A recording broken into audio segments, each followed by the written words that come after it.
ready with me for my midwife appointment. It's a long one, so buckle up, okay?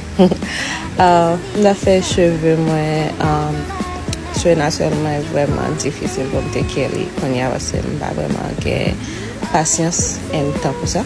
But this is what we came up with. Very cute. That's the belly, so cute. So my beauty perfume, right? That's my husband, and now we're ready. And of course, Fokli, maman histoire avant nous aller.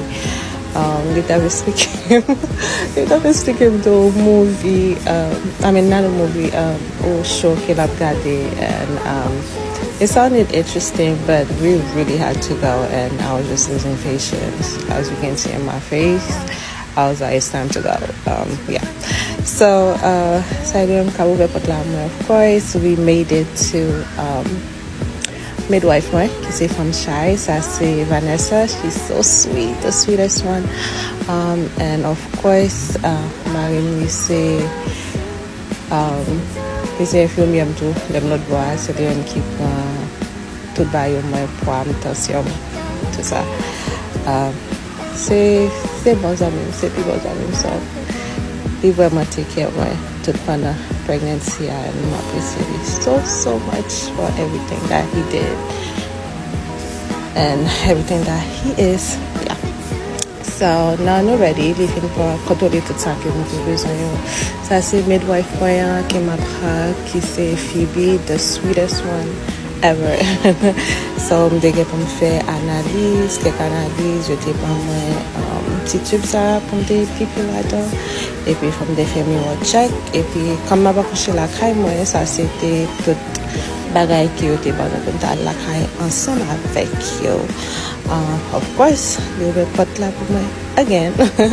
And quand I'm doing l'autre appointment, ça est ma deuxième appointment là qui m'a été allé à cause que yo pas fait sonographie l'autre bois, yo vraiment au l'autre côté.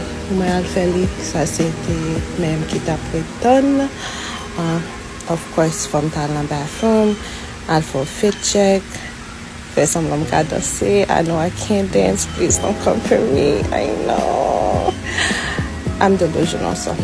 Okay, and we got to see baby. That's baby. So cute. So perfect. So yeah.